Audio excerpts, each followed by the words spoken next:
As a sponsor of the 2022 Cyber Marketing Con, the CyberWire will be presenting a CISO Q&A panel session on solving the cyber marketer's dilemma of reaching unreachable buyers in the industry.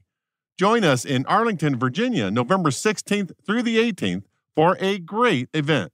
Visit cybersecurity.marketingsociety.com/conference 2022 to learn more. This episode of the CyberWire is made possible in part by Collide. Traditional security tools force you to treat your workforce like bad actors, but that's not the only option. Collide is endpoint security that knows that employees aren't your biggest risk, they're your biggest allies. Collide works by notifying your employees of security issues via Slack and giving them step-by-step instructions to resolve them. Collide is built for teams that Slack, and it works across Mac, Linux, and Windows devices. You can meet your security goals without compromising your values. Visit collide.com/cyberwiredaily to find out how.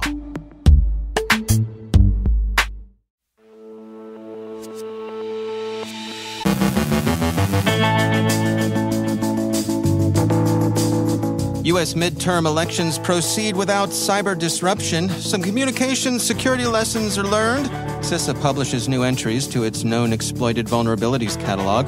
We got some Patch Tuesday notes. Carole Theriault examines cross-border money laundering. The FBI's Bryan Vorndran offers guidance on how companies should think about their exposure in China. And a recent study finds reasons to be concerned about offboarding.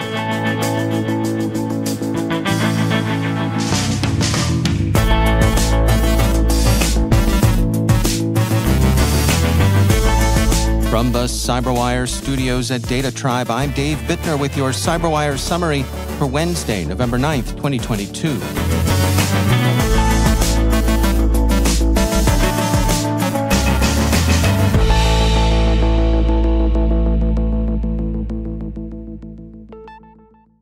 The U.S. midterm elections were completed yesterday, and while the votes are being counted, we can reach a preliminary assessment of whether there was any cyber activity that interfered with the voting.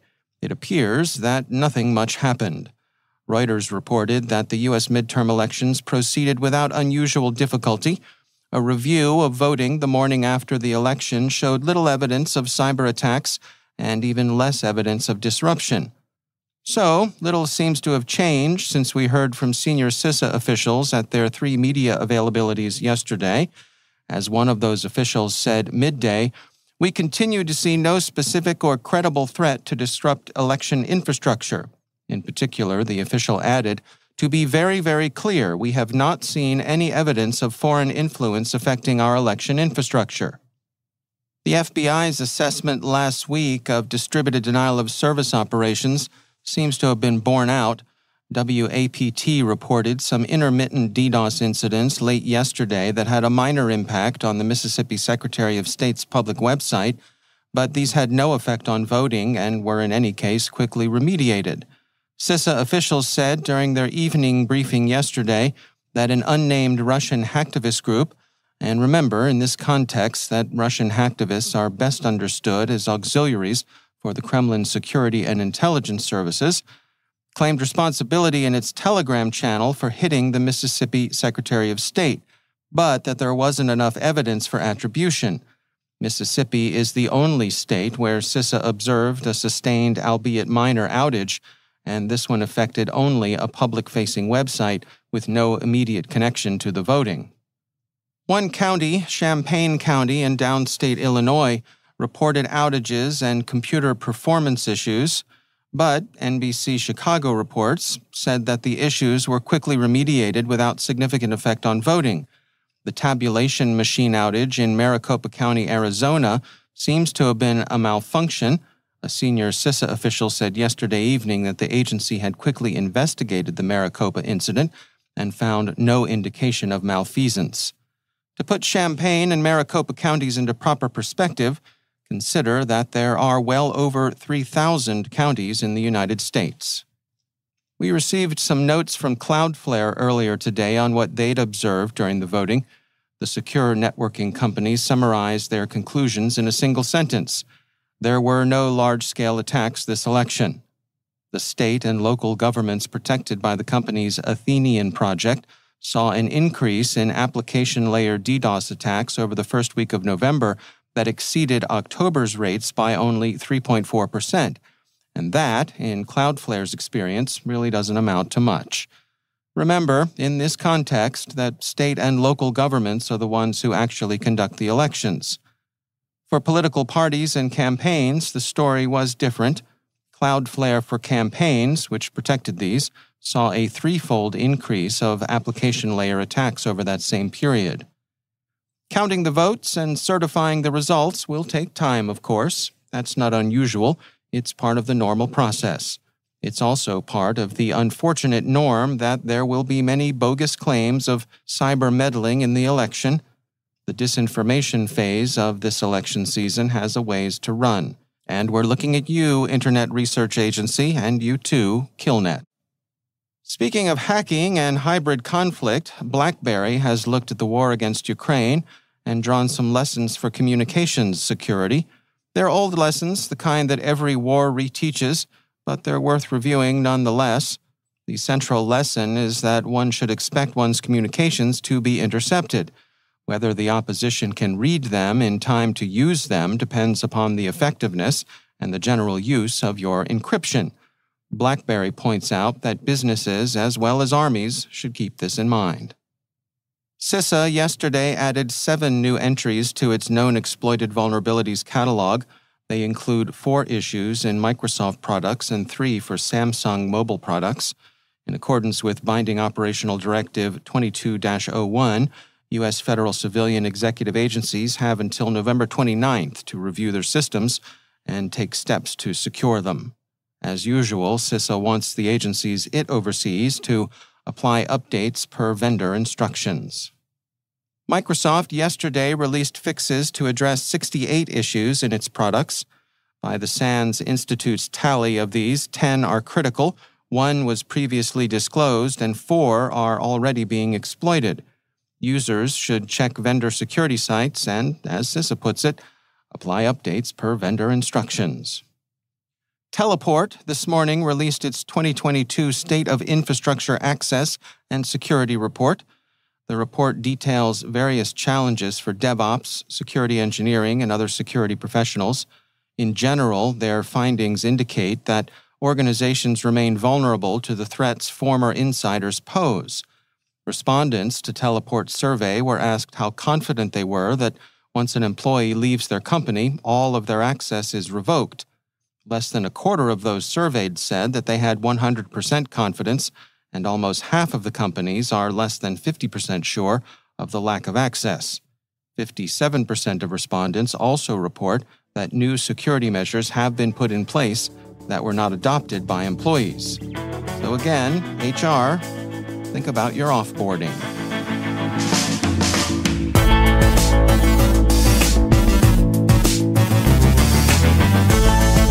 Coming up after the break, Carole Theriault examines cross-border money laundering. The FBI's Bryan Vorndran offers guidance on how companies should think about their exposure in China. Stay with us.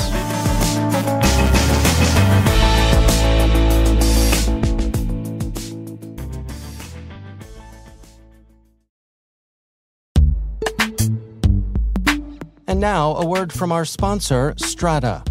With multi-cloud, your apps and identities are distributed, making them hard to manage and secure. Strata takes all of your existing identity systems, integrates them into an identity fabric, a universal way for all your IDPs to work together. Never refactor your apps again. Never get locked into your IDP with one-to-one connectors. Identity orchestration helps you solve your biggest IAM problems, even the messy ones you thought were unsolvable.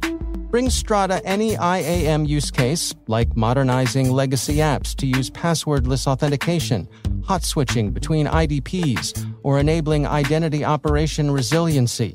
Strata's flexible, lightweight, and distributed architecture software is designed to extend the value of your identity infrastructure, no matter the complexity or scale. Share your time on a discovery call, and Strata will send you custom AirPods Pro.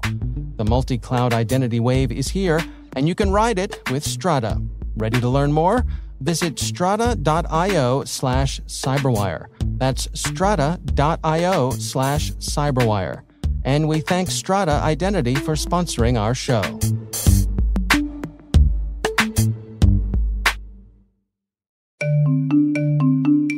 And now, a word from our sponsor, GuidePoint Security. Every customer's network environment is different. Your requirements, resources, and risks are distinctively yours. GuidePoint Security's highly certified security practitioners serve as trusted advisors, understanding your business and the challenges you face. They take the time to evaluate the ecosystem you work in to expose risks, optimize resources, and only then implement best-fit solutions. More than half the cabinet-level agencies within the U.S. federal government and a third of all Fortune 500 companies rely on GuidePoint Security to deliver solutions that prevent breaches and protect their brands, reputations, and digital assets. That's GuidePointSecurity.com.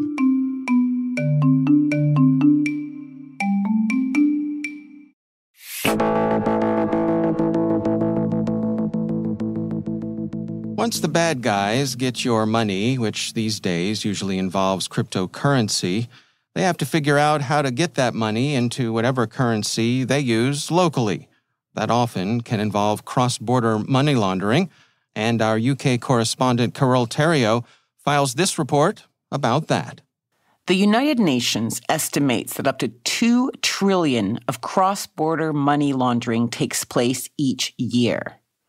And they say the possible social and political costs of money laundering, if left unchecked or dealt with ineffectively, are serious. As some of us know, organized crime can infiltrate financial institutions, acquire control of large sectors of the economy through investment, or offer bribes to public officials and even governments. But the big question is how to address this. Well, greater information sharing and collaborative analytics among financial organizations could transform the detection of this criminal activity. But research suggests that this is hindered by the legal, technical, and even ethical challenges involved in jointly analyzing sensitive information.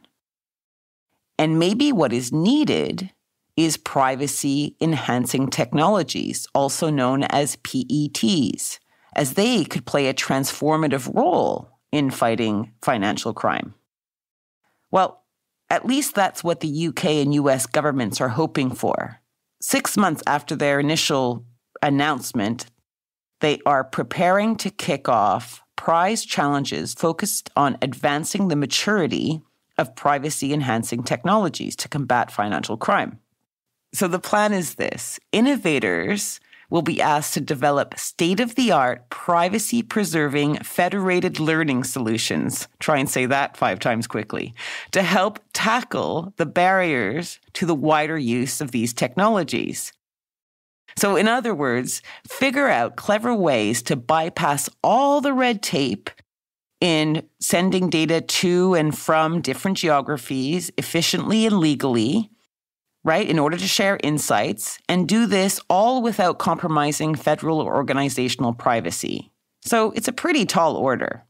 As part of the privacy-enhancing technology prize challenges, innovators will be able to engage with regulators. So this includes the UK Financial Conduct Authority and the US Financial Crimes Enforcement Network. And the challenges will be open to innovators on both sides of the Atlantic starting this summer. Challenge solutions will be showcased in the second Summit for Democracy to be convened by President Joe Biden in early 2023. So, do you think you have what it takes? Then I suggest you keep an eye on communiques from the UK and US governments. This was Carole Theriault for the CyberWire.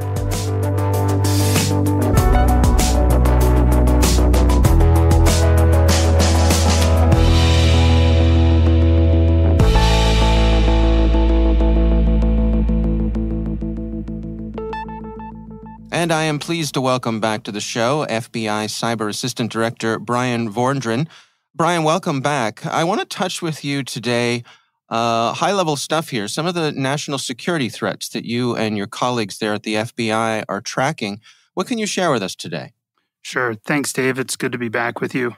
When we look at the national security threats from a cyber perspective, I think it's important for the audience to know that the ultimate goal is early detection, containment, and eviction. And that's going to be a different message than ransomware, which we'll talk about later, which really should be a prevention. But in the national security nation-state space, it really should be early detection, containment, and eviction. Undoubtedly, China is the most prolific threat. Their threat encompasses corporate espionage, destructive attacks, obviously influence operations, and certainly an intelligence collection at scale, which we'll also mention here a little bit more in detail. When we go back to SolarWinds, specifically with Russia, we saw Russia's ability to target a handful of U.S. government agencies.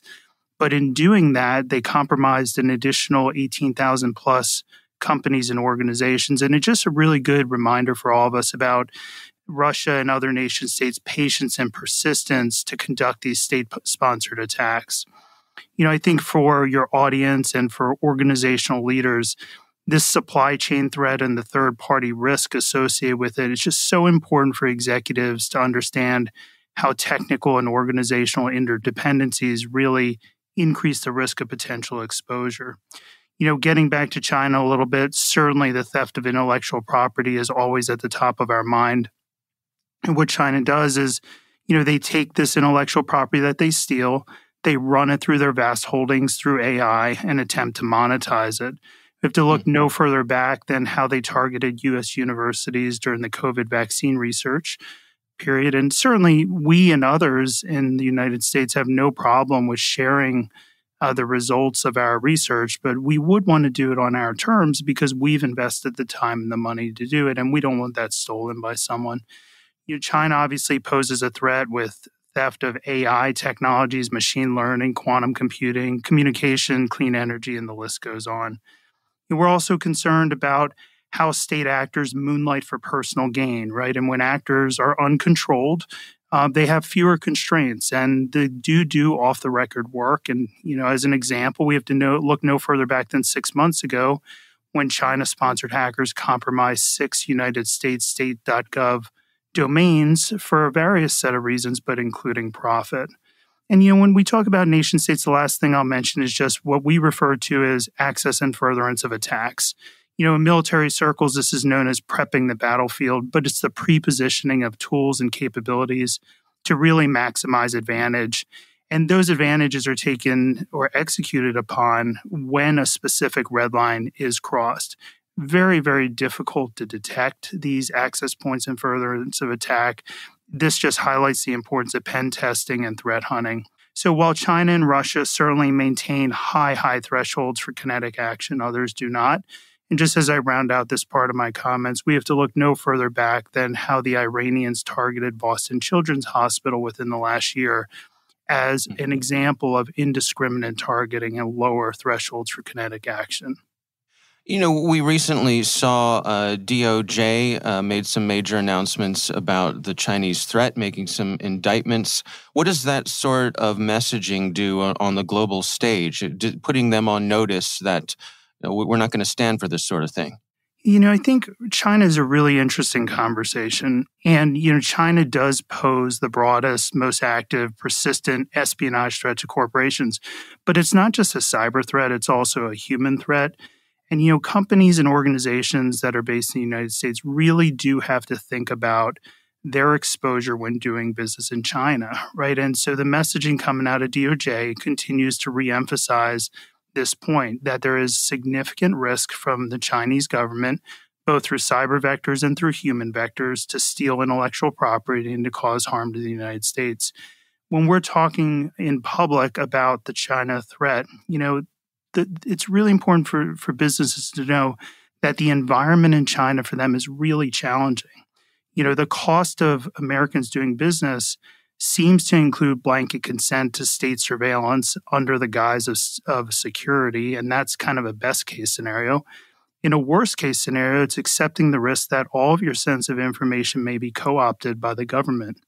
And so this isn't really hyperbole to us. In 2020, we identified that the Chinese government had forced U.S. companies to download tax software to comply with different quote-unquote cybersecurity laws. And then the Chinese government stole from those companies using that mandated software.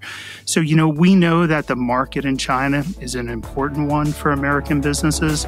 And only those businesses can understand their true risk proposition, risk profile. But they need to be very, very careful as they enter into that market. All right. Well, FBI Cyber Assistant Director Bryan Vorndran, thanks for joining us.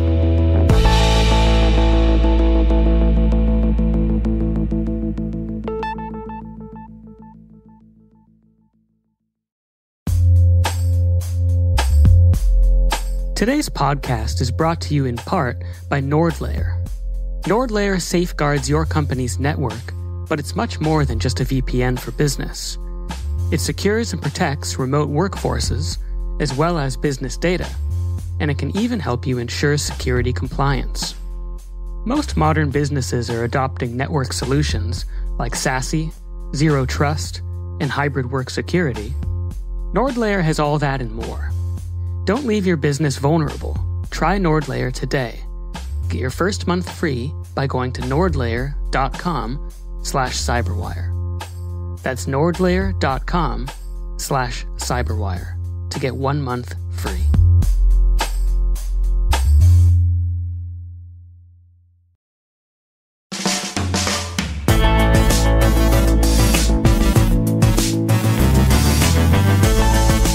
And that's the CyberWire.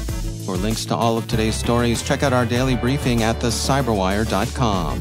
The CyberWire podcast is a production of N2K Networks, proudly produced in Maryland out of the startup studios of Data Tribe, where they're co-building the next generation of cybersecurity teams and technologies. Our amazing CyberWire team is Elliot Peltzman, Trey Hester, Brandon Karpf, Eliana White, Guru Prakash, Liz Irvin, Rachel Gelfand, Tim Nodar, Joe Kerrigan, Carole Theriault, Maria Varmatzis, Ben Yellen, Nick Valecki, Gina Johnson, Bennett Moe, Catherine Murphy, Janine Daly, Chris Russell, John Petrick, Jennifer Iben, Rick Howard, Peter Kilpie, Simone Petrella, and I'm Dave Bittner. Thanks for listening. We'll see you back here tomorrow.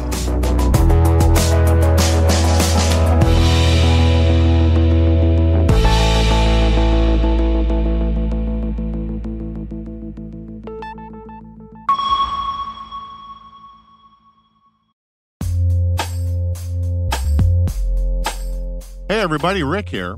If you're anything like me, you hate commercials.